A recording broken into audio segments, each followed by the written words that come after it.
بسم اللہ الرحمن الرحیم وبہ نستعین وصلی اللہ علی نبینا محمد وعلی آلہ وصحبہ اجمعین ومن تبعہم بإحسان الی یوم الدین وبعد قال اللہ تبارک وتعالی فلا تجعلوا للہ اندادا وانتم تعلمون۔ تمام قسم کی تعریفات اللہ رب العالمین وحدہ لا شریک کے لیے لائق و زیبا ہے، جو ساری کائنات کا تنہا خالق و مالک ہے، اور بے شمار درود و سلام ہو اللہ کے آخری نبی جناب کریم محمد رسول اللہ صلی اللہ علیہ وسلم کی ذات مقدسہ پر۔ محترم سامعین، اب یہاں سے ایک نیا باب شروع ہو رہا ہے شرک اصغر سے متعلق۔ اس سے قبل جیسا کہ بیان کیا گیا، شرک کی دو قسمیں ہیں، ایسے ہی کفر کی بھی دو قسمیں ہیں، ایک ہے شرک اکبر اور دوسرا ہے شرک اصغر، اور ایک ہے کفر اکبر اور دوسرا ہے کفر اصغر۔ شرک اکبر کے تعلق سے جیسا کہ پیچھے بیان کیا جا چکا کہ شرک اکبر کرنے والا اگر اسی حالت میں مر جاتا ہے، توبہ نہیں کیا ہے، تو یہ ہمیشہ جہنم میں رہے گا، اس سے کبھی باہر نکلنے والا نہیں۔ لیکن شرک اصغر کے تعلق سے ایسا نہیں ہے۔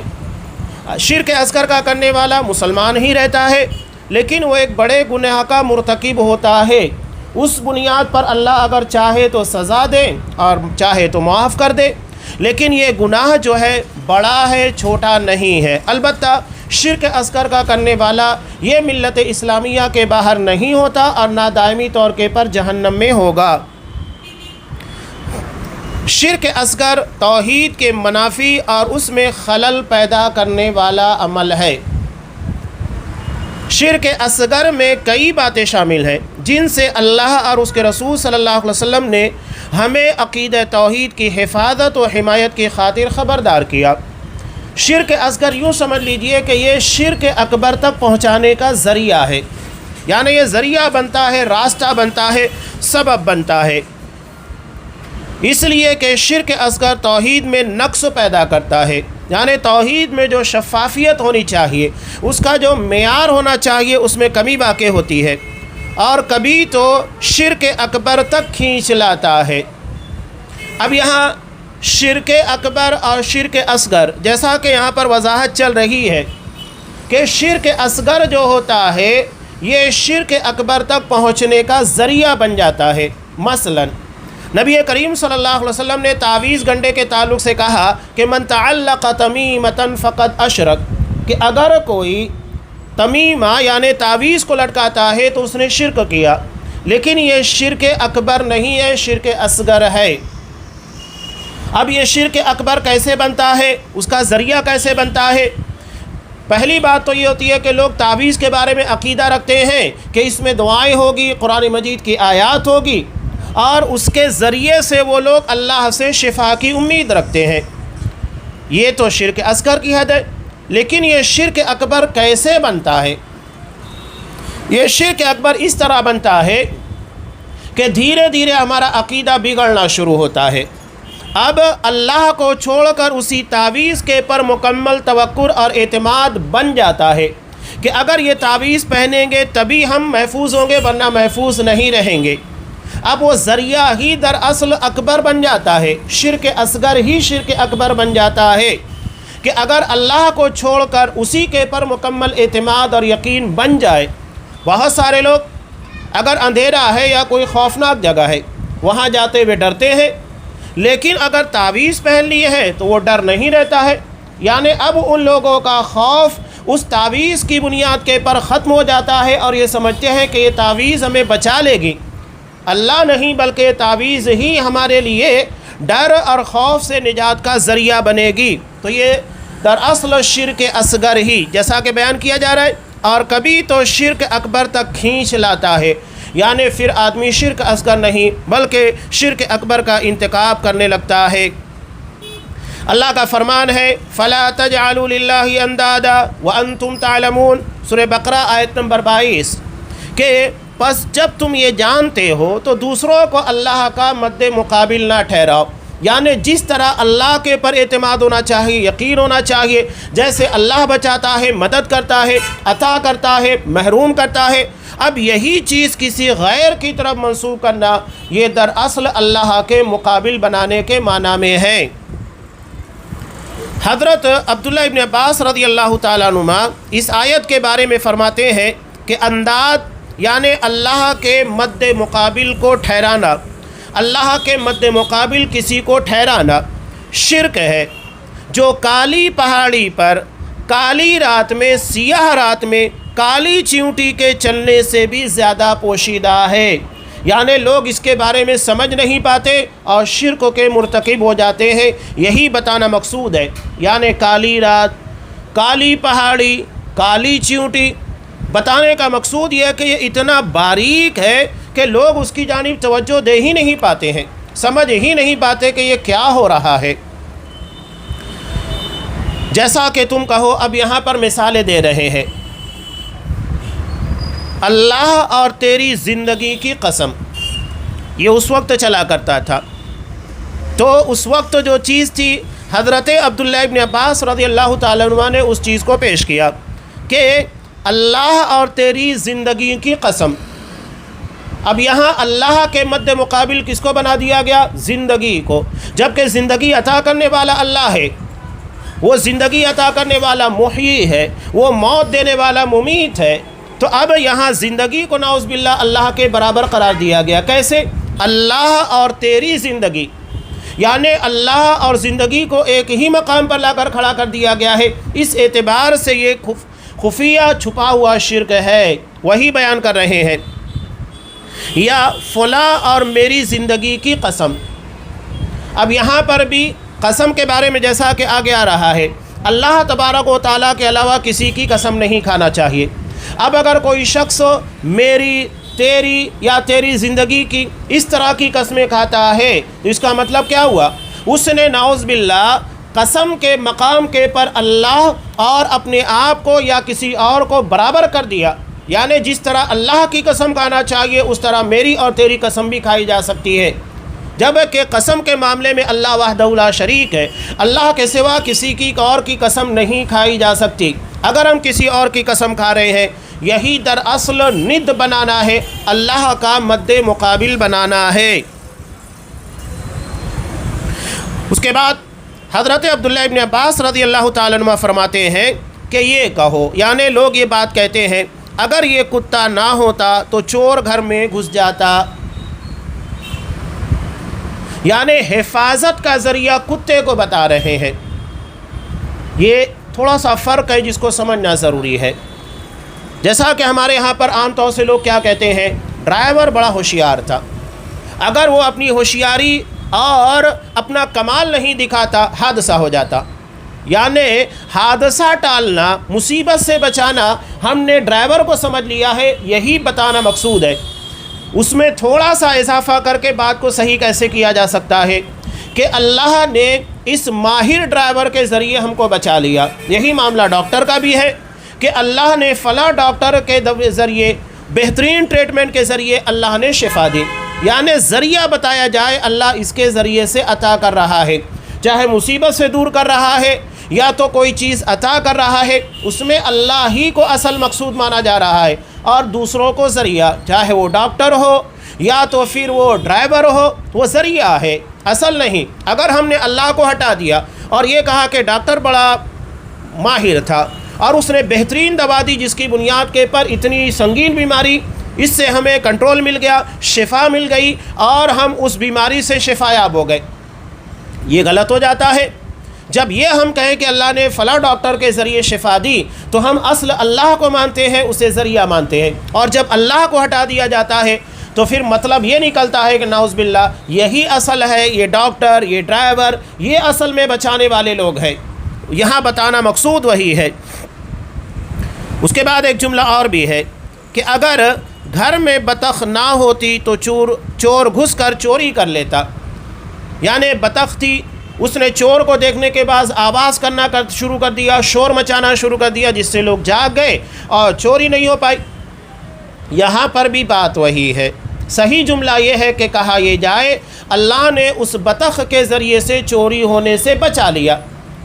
اللہ کو اصل مانا جائے، چیزوں کو نہیں، اس لیے کہ اللہ ہی نے اس بطخ کے اندر یا کتے کے اندر اس طرح کی صلاحیتیں رکھی ہے جس کی بنیاد کے پر رات کے اندھیرے میں اندیکھے اور اجنبی کو دیکھنے کے بعد شور مچاتا ہے اور اپنے مالک کو جگانے کی کوشش کرتا ہے اور چوری سے بچاتا ہے۔ تو اصل صلاحیت عطا کرنے والا اللہ ہے، اس بنیاد پر اللہ ہی کو اصل مانا جائے، یہ بتانا مقصود ہے۔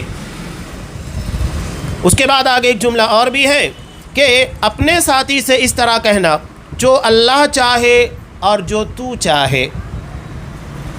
یہاں چاہت یعنی مشیت، اللہ اور بندے کی مشیت کو ایک مقام پر لا کر رکھ دیا گیا، یعنی جو اللہ چاہے اور جو تو چاہے، جبکہ اللہ اور بندے کی مشیت میں زمین و آسمان کا فرق ہے۔ سوال ہی نہیں ہوتا کہ دونوں کی مشیت، دونوں کے چاہنے میں یکسانیت ہو کسی بھی طرح کی، نہیں۔ بندے کی جو چاہت ہے یہ اللہ کی چاہت کے تابع ہے، اسی کو تو اللہ کہتا ہے وَمَا تَشَاءُونَ إِلَّا أَن يَشَاءَ اللَّهُ۔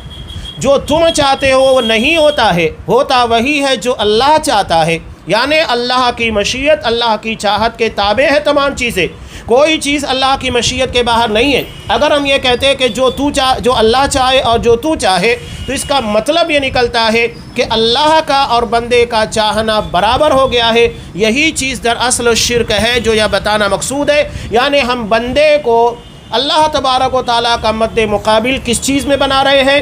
چاہت میں، اللہ اور بندے کی چاہت کو ایک جیسی بنا کر۔ اور کسی کا یہ کہنا کہ اگر اللہ اور فلاں شخص نہ ہوتا تو ایسا ہو جاتا ویسا ہو جاتا، یہاں پر بھی اللہ اور بندے کو ایک جیسا بنانے کی کوشش کی گئی ہے۔ اس طرح یہ جملے صحیح نہیں ہیں۔ حضرت عبداللہ ابن عباس رضی اللہ تعالیٰ عنہ فرماتے ہیں ان جملوں یا باتوں میں فلاں کو شامل نہ کرو، یہ سب شرک ہے، یعنی اللہ کے مد مقابل بنانا ہے۔ کس میں؟ کہ اگر کتے کے تعلق سے یہ عقیدہ رکھا جائے کتا نہ ہوتا چوری ہو جاتی، بطخ نہ ہوتی تو چوری ہو جاتی، یا اپنے ساتھی سے کہنا جو اللہ چاہے جو تو چاہے، یا کسی اور سے یہ کہنا کہ اگر اللہ اور فلاں شخص نہ ہوتا، تو یہ فلاں اور کتے یا بطخ کو شامل کر دینا، اصل مان لینا، یہی غلطی ہے، خطا ہے جو حضرت عبداللہ ابن عباس رضی اللہ تعالیٰ عنہ بتا رہے ہیں۔ یہ ابن ابی حاتم کی روایت ہے۔ آگے یہاں صاحب کتاب شیخ صالح الفوزان حفظہ اللہ بیان کرتے ہیں کہ حضرت عبداللہ ابن عباس رضی اللہ تعالیٰ عنہ نے ان سب کے بارے میں واضح کر دیا کہ یہ سب شرک ہیں۔ یہاں شرک سے مراد شرک اصغر ہے، چھوٹا شرک۔ شرک اکبر مراد نہیں ہے کہ جس کا کرنے والا ہمیشہ جہنم میں رہے گا اگر توبہ نہ کرے، جبکہ آیت عام ہے، اس میں شرک اکبر اور اصغر دونوں ہی شامل ہیں۔ حضرت عبداللہ ابن عباس رضی اللہ تعالیٰ عنہ نے ان چیزوں میں سب سے چھوٹی سے بھی خبردار کر دیا، یعنی جسے ہم عام طور سے سمجھتے نہیں ہیں کہ شرک ہے، حالانکہ وہ شرک ہے اور وہ شرک اصغر ہے، اور سب سے بڑی چیزوں سے بھی خبردار کر دیا اور وہ شرک اکبر ہے۔ خبردار کرنے کی ایک وجہ یہ بھی ہے کہ یہ الفاظ بہت سارے لوگوں کی زبانوں پر نادانی اور سستی کی وجہ سے آ جاتے ہیں، نادانی اور سستی کی وجہ سے۔ نادانی یعنی جہالت۔ اب یہاں پر آپ خود غور کیجئے گا کہ اگر یہ باتیں ہم قرآن و حدیث کی روشنی میں نہیں سمجھتے، نہیں پڑھتے، تو آپ لوگوں کو بھی اس کے بارے میں صحیح طور پر علم نہیں ہو پاتا کہ یہ شرک ہے۔ یعنی یہ تعلیم، یہ دروس اور اس طرح عقیدے کی کتابوں کا پڑھنا پڑھانا ہمارے عقیدے کے بنیادوں کو مضبوط کرتا ہے، ہمارے عقیدے کو صحیح کرتا ہے۔ اگر یہ ساری تعلیم عام نہ کی جائے تو نتیجہ آج خود دیکھ لیجئے کہ لوگوں کے درمیان کیا کچھ نہیں ہوگا، کیسی کیسی باتیں کہہ کر نکل جائیں گے، کیسے کیسے الفاظ بول دیں گے جو عقیدے کے بالکل خلاف ہے، کہیں شرک اکبر ہے، کہیں شرک اصغر ہے۔ تو یہ عقیدے کا پڑھانا اس لیے انتہائی اہمیت کا حامل ہے کہ اس کی بنیاد کے پر ہمارے عقیدے صحیح ہوتے ہیں اور پھر دیگر معاملات کے اندر بھی ہم شرک اکبر اور شرک اصغر دونوں سے محفوظ رہ سکتے ہیں۔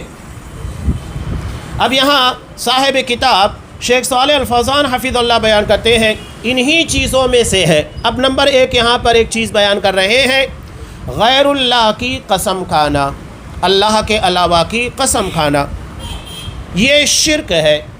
جیسا کہ امیر المؤمنین حضرت عمر بن خطاب رضی اللہ تعالیٰ عنہ نے رسول اللہ صلی اللہ علیہ وسلم سے روایت کیا کہ آپ صلی اللہ علیہ وسلم نے ارشاد فرمایا من حلف بغیر اللہ فقد اشرک، کہ جس نے بھی غیر اللہ کی قسم کھائی تو اس نے کفر کیا یا شرک کیا، فقد کفر او اشرک، روایت کے الفاظ میں ہے کہ اس نے کفر کیا یا شرک کیا۔ اسے امام ترمذی رحمۃ اللہ علیہ نے روایت کیا ہے اور امام حاکم رحمۃ اللہ علیہ نے اس کو صحیح قرار دیا ہے۔ اب یہاں پر شیخ صالح الفوزان بیان کرتے ہیں کہ آپ کا یہ قول اس نے کفر کیا یا شرک کیا، یہاں پر دو چیزیں ہیں، یا تو کفر ہے یا تو شرک ہے۔ اس بات کا احتمال ہے کہ راوی کا شک ہے، یعنی راوی کو اس بارے میں شک ہوا کہ آپ صلی اللہ علیہ وسلم نے کفر کہا ہے یا تو شرک کہا ہے، اور یہ بھی احتمال ہے کہ یا یعنی واو فقد کفر او اشرک، او کا مطلب یا ہوتا ہے، تو یہ واو اور کے معنی میں ہے، یا جو آیا ہے او یہ اور کے معنی میں ہے، یعنی دونوں چیزیں وہ کفر بھی کر رہا ہے شرک بھی کر رہا ہے، تو معنی ہوگا بے شک اس نے کفر کیا اور شرک کیا۔ کفر اکبر کے علاوہ اصغر بھی ہوتا ہے، جیسا کہ میں نے ابتداء بیان کیا، جیسا کہ شرک اکبر بھی ہوتا ہے اصغر بھی ہوتا ہے۔ آج لوگوں کے درمیان کثرت کے ساتھ غیر اللہ کی قسمیں کھانے کا رواج پڑ چکا ہے، بلکہ ہمارے یہاں فلموں اور سیریلوں کا اثر ہمارے بچوں کے پر، نوجوانوں کے پر، بوڑھوں کے پر بھی پڑ رہا ہے۔ جس طرح ہم ہمارے کلچر کی فلمیں دیکھتے ہیں اور اس کے بعد سیریلس دیکھتے ہیں، ہم یہ سمجھتے ہیں کہ چھوٹی چیزیں، یہ چیزیں ہمارے عقیدے اور اسی طرح ہمارے اعتقادات اور ہمارے معاملات کے پر اثر انداز ہوتی ہے، لہذا بہت چوکنا رہنا چاہیے۔ یہ صرف ہمارے اخلاق نہیں بلکہ عقیدے کو بھی بگاڑنے کا سبب بنتی ہیں، صرف یہ مخرب اخلاق نہیں بلکہ مخرب عقیدہ بھی ہے، عقیدے میں بگاڑ اور فساد کرنے کا ذریعہ بنتی ہیں۔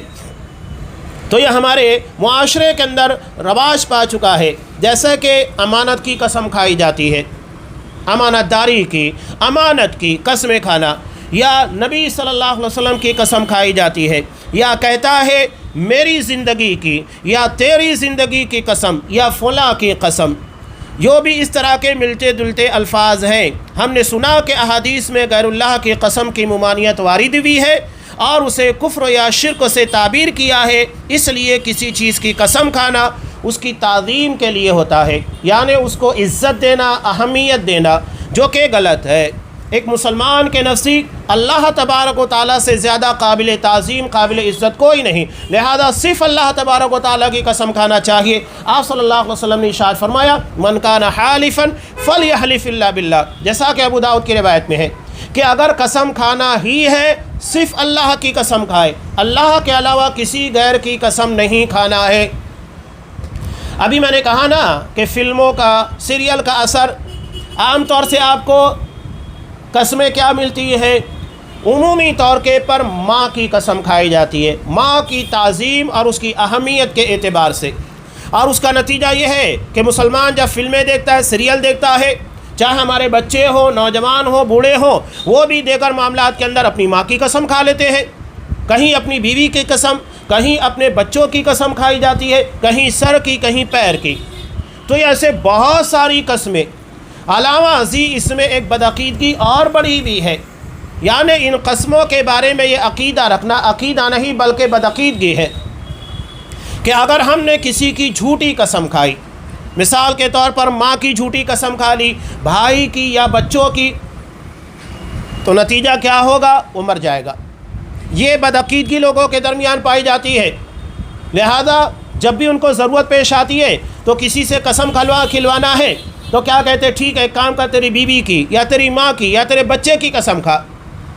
وہ یہ عقیدہ رکھتے ہیں کہ اگر یہ جھوٹی قسم کھائے گا تو اس کے بچے، بیوی یا ماں کا انتقال ہو جائے گا، مر جائے گی جھوٹی قسم کی وجہ سے، اس لیے وہ جھوٹی قسم نہیں کھائے گا اپنی ماں، اپنی بیوی اور بچوں کی جان بچانے کے لیے۔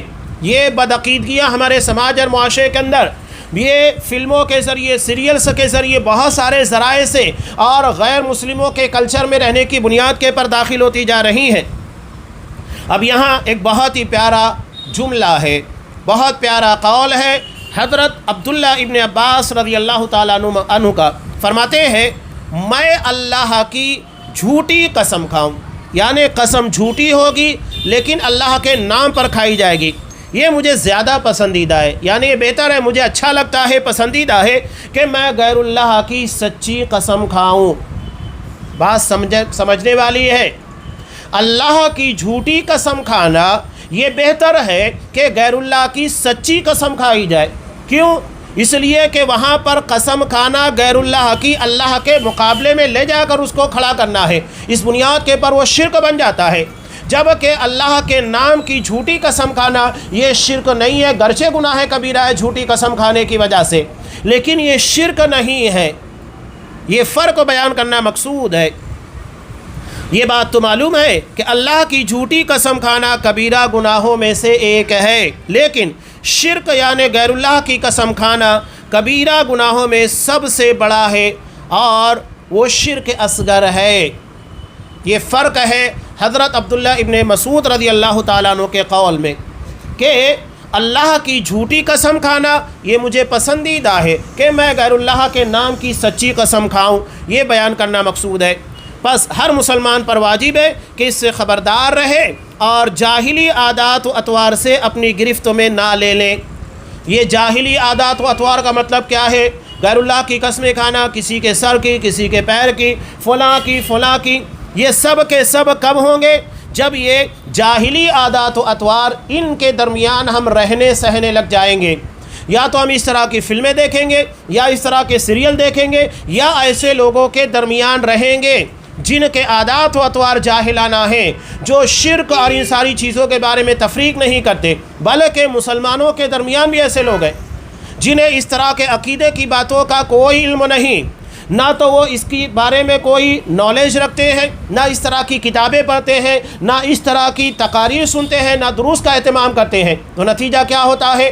وہ اس طرح کے معاملات میں ملوث ہوتے ہیں اور اپنے جیسے دیگر بھولے بھالے مسلمانوں کو بھی اس طرح کے شرک میں ملوث کر دیتے ہیں۔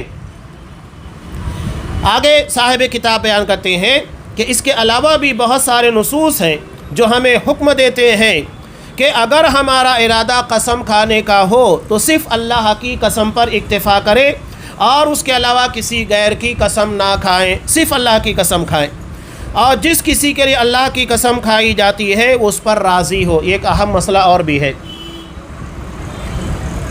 اگر کسی شخص کے سامنے اللہ کی قسم کھائی جا رہی ہے تو اس کو راضی ہو جانا چاہیے۔ بسا اوقات انسان کیا کہتا ہے؟ نہیں، میں تیری قسم کے پر راضی نہیں ہوں۔ اب بسا اوقات مسئلہ یہ ہوتا ہے کہ انسان جھوٹی قسمیں بھی کھاتا ہے،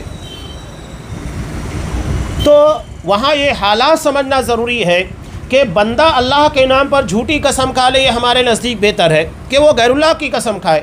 غیر اللہ کی قسم سے روکنے کے لیے اسے جھوٹی قسم کھا لینا، اس کے پر راضی ہو جا، معلوم ہو کہ ہاں یہ قسم کھا کر جھوٹ بولے گا، اللہ کے نام پر جھوٹ بولے گا، چلے گا، لیکن اگر وہ غیر اللہ کی قسم کھا لے گا تو یاد رکھیے گا وہ شرک کر رہا ہے، اس بنیاد کے پر اسے غیر اللہ کی قسم مت کھانے دیجیے۔ آپ صلی اللہ علیہ وسلم نے ارشاد فرمایا، جو اللہ کی قسم کھائے تو سچی قسم کھائے، جھوٹی قسم نہیں کھانا چاہیے، اور جس کی خاطر اللہ کی قسم کھائی جائے تو وہ اس پر رضامند ہو جائے، یعنی اس کے پر کسی طرح کا انکار نہ کرے، راضی ہو، مان لے کہ ہاں تو اللہ کی قسم کھا رہا ہے، سچی قسم کھا رہا ہے، اس بنیاد کے پر میں تیری بات کو مانتا ہوں اور اس میں شک نہیں کرتا، اور جو اس سے راضی نہیں ہوا تو اللہ سے اس کا کوئی تعلق نہیں، اس لیے کہ جب وہ اللہ کے نام پر راضی نہیں ہو رہا ہے، اللہ کی قسم پر راضی نہیں ہو رہا ہے، تو پھر اللہ سے اس کا کیا تعلق ہے؟ اللہ سے تعلق ہوگا تو راضی ہوگا۔ قسم کے تعلق سے ایک اہم بات یہ بھی سمجھ لیجئے کہ قسم جو ہوتی ہے یہ شک کو ختم کر دیتی ہے۔ مثال کے طور پر ایک آدمی کی بات کے پر آپ کو شک ہے کہ وہ صحیح بول رہا ہے کہ غلط بول رہا ہے، کہیں دھوکہ تو نہیں دے رہا ہے ہمیں، اس کے بیان میں کہیں جھول تو نہیں ہے، دھوکہ دینے کی تو کوشش نہیں کر رہا ہے، تو قسم کھانے سے وہ شک ختم ہو جاتا ہے۔ حضرت آدم علیہ السلام اور مائی حوا کے تعلق سے دیکھیے، ابلیس نے کیا کیا؟ بہت بہلایا پھسلایا اور آخر میں جب دیکھا کہ اس کا داؤں چل نہیں رہا ہے تو اس نے کیا کیا؟ وقاسمہما، اللہ کی قسم دلا کر ان دونوں کو کہا انی لکما لمن الناصحین، میں تم دونوں کا خیر خواہ ہوں۔ یہ شیطانی ہتھ کنڈا بڑا خطرناک ہوتا ہے کہ اللہ کی قسم کے نام کے پر لوگوں کو دھوکہ دینا، اور یہ قسمیں بہت زیادہ کھانا یہ مومن کو شیوا نہیں ہے، زیب نہیں دیتا، اس لیے کہ مومن اپنی زبان کا دھنی ہوتا ہے، اس کی زبان کے پر جھوٹ نہیں ہوتا ہے۔ اگر جھوٹ بولنے لگ جائے تو پھر مومن کہاں ہے؟ ایمان کے ساتھ، ایمان کا مطلب ہوتا ہے یقین کرنے والا۔ مومن وہ ہوتا ہے جس پر یقین کیا جائے، اس کی بات پر، اس کے معاملات کے پر۔ اگر وہ دھوکہ نہ دے، جھوٹ نہ بولے، اور اگر وہ دھوکہ دے رہا ہے، جھوٹ بول رہا ہے، دغا بازی کر رہا ہے، مکاری کر رہا ہے، تو اس کا مطلب یہ ہے کہ اس کا ایمان ہی صحیح نہیں ہے۔ تو مومن کو اپنے کردار، اپنی سچائی کی بنیاد کے پر قسم کھانے کی ضرورت پیش نہیں آتی ہے۔ ہاں، اگر ضرورت پڑ گئی کہیں پر کسی طرح کے معاملات کے پر تو اسے اللہ ہی کی قسم کھانا چاہیے، اور اگر کوئی قسم کھائے تو راضی ہو جانا چاہیے۔ لیکن یہ اللہ کے نام کے پر اس کی قسم کو دے کر دھوکہ دینا، یہ ابلیسیت ہے۔ ابلیس نے بھی حضرت آدم علیہ السلام اور مائی حوا کو اللہ کی قسم کھا کر دھوکہ دیا تھا۔ قسم کھاتا ہے، یہاں پر بھی ہمیں بہت سارے لوگ ملیں گے، مسجد میں بیٹھ کر قسم کھائیں گے، وعدے کریں گے، حلفیہ بیان دیں گے، اور اس کے بعد پھر وہی حرکتیں کریں گے قسموں کے خلاف۔ یہ مومن کی شان نہیں ہے، یہ دغابازوں کا، مکاروں کا شیوا ہے۔ ابلیس نے وہی کام کیا تھا۔ وقاسمہما، ان دونوں سے اللہ کی قسم کھائی اور کہا کہ میں تمہارا خیر خواہ ہوں، حالانکہ وہ خیر خواہ نہیں، بلکہ آدم علیہ السلام اور مائی حوا کو جنت سے باہر نکالنے کے لیے اس نے قسم کھائی تھی، دھوکہ دینے کے لیے۔ تو یہ دھوکہ دہی، یہ مکاری، یہ ابلیسیت ہے، ہر خاص طور سے اللہ کے نام کے پر قسم کھا کر دھوکہ دینا، چاہے عام معاملات زندگی میں ہو یا تجارت میں ہو، کہیں پر بھی یہ بہت سنگین جرم ہے۔ آگے صاحب کتاب بیان کرتے ہیں کہ شرک اصغر میں سے ہے الفاظ میں شرک کرنا۔ اب یہ قسم کا معاملہ چل رہا تھا، اب یہاں الفاظ میں شرک کرنا۔ الفاظ میں شرک کا مطلب کیا ہے؟ مثلا یہ کہنا جو اللہ چاہے اور جو آپ چاہیں، یعنی اللہ اور بندے کی مشیت اور چاہت کو ایک کر دینا، وہی ہے یہاں پر بتانا مقصود الفاظ میں شرک کرنا۔ حضرت امام احمد اور امام نسائی رحمہ اللہ نے حضرت قتیلہ رضی اللہ تعالیٰ عنہ سے ایک روایت کو بیان کیا ہے کہ ایک یہودی نبی کریم صلی اللہ علیہ وسلم کے پاس آیا اور کہا آپ لوگ بھی شرک کرتے ہیں، کہتے ہو جو اللہ چاہے اور جو آپ چاہے، یعنی محمد صلی اللہ علیہ وسلم چاہے، اور کہتے ہو کعبے کی قسم۔ تو رسول اللہ صلی اللہ علیہ وسلم نے حکم دیا کہ جب بھی قسم کھانے کا ارادہ ہو تو کہیں کعبہ کے رب کی قسم۔ اب یہاں کعبہ نہیں ہے بلکہ کعبے کا رب یعنی اللہ تبارک و تعالیٰ ہے، اور یوں کہیں جو اللہ چاہے اور پھر آپ چاہیں، یعنی آپ کی چاہت کو، مشیت کو اللہ کی مشیت کے تابع کرنا، جو اللہ کی مشیت ہوگی اس کے تابع ہوگی، برابر نہیں۔ پھر کا مطلب یہ ہوتا ہے اللہ چاہ چکا ہے، اس کے بعد آپ صلی اللہ علیہ وسلم چاہ رہے ہیں، یہ تابع ہے اور یہ ٹھیک ہے، اسی کو آپ صلی اللہ علیہ وسلم نے یہاں پر بیان کیا۔ اور امام نسائی رحمہ اللہ نے حضرت عبداللہ ابن عباس رضی اللہ تعالیٰ عنہ سے روایت کیا ہے کہ ایک شخص نے رسول اللہ صلی اللہ علیہ وسلم کو کہا جو اللہ چاہے اور آپ چاہیں، تو آپ صلی اللہ علیہ وسلم نے کہا کیا تو نے مجھے اللہ کا ہمسر بنا دیا ہے؟ یہ کہو جو اکیلا اللہ چاہے۔ یہاں پر بھی مسئلہ وہی ہے، جو اللہ چاہے اور جو آپ چاہیں۔ مطلب کیا ہوا؟ اللہ اور بندے کی چاہت کو ایک جیسا قرار دینا، جبکہ آپ صلی اللہ علیہ وسلم نے کیا کہا؟ کہنا ہو تو یہ کہے جو اللہ چاہے اور جو آپ چاہیں۔ پھر کا مطلب ہوتا ہے اور پھر آپ چاہیں، یعنی اللہ کی مشیت کے تابع آپ صلی اللہ علیہ وسلم کی مشیت کو کر دینا۔ یہ دونوں حدیثیں دلالت کرتی ہیں کہ جو اللہ چاہے اور جو آپ چاہیں کہنا منع ہے۔ اب یہاں ایک بات اور بھی ہے جو لوگوں کے درمیان مشہور ہے، اللہ اور رسول کو ایک ہی مقام کے پر لانے کا جو مطلب ہوتا ہے۔ بہت سارے لوگ عام طور سے کیا کہتے ہیں کہ اللہ اور اس کے رسول کو مرنے کے بعد کیا منہ دکھاؤں گا، یا دوسروں کو کہتے ہیں کہ تو اللہ اور اس کے رسول کو مرنے کے بعد کیا منہ دکھائے گا۔ یہاں بھی اللہ اور اس کے رسول کو ایک جگہ کے پر لا کر دیا گیا ہے، جبکہ قیامت کے دن صرف اللہ حساب لے گا، اللہ کو منہ دکھانا ہے، اسے حساب دینا ہے، اللہ کے رسول صلی اللہ علیہ وسلم کو حساب نہیں دینا ہے۔ تو یہاں محاسبے میں اللہ اور اس کے رسول کو برابر قرار دیا جا رہا ہے، یہی بات سمجھنے کے قابل ہے اور اس پر توجہ دینا چاہیے۔ تو یہ جملہ کہنا کہ مرنے کے بعد اللہ اور اس کے رسول کو کیا منہ دکھاؤں گا یا کیا منہ دکھائے گا، یہ کہنا بھی غلط ہے۔ اور اس کے مشابہ الفاظ جو بھی ہوں، جیسے اگر اللہ اور آپ نہ ہوتے میرا کیا ہوگا سوائے اللہ اور آپ کے، اس لیے کہ اور کا استعمال برابری کا تقاضا کرتا ہے، یعنی اللہ اور بندے کو برابر کیا جا رہا ہے اور یہ شرک ہے۔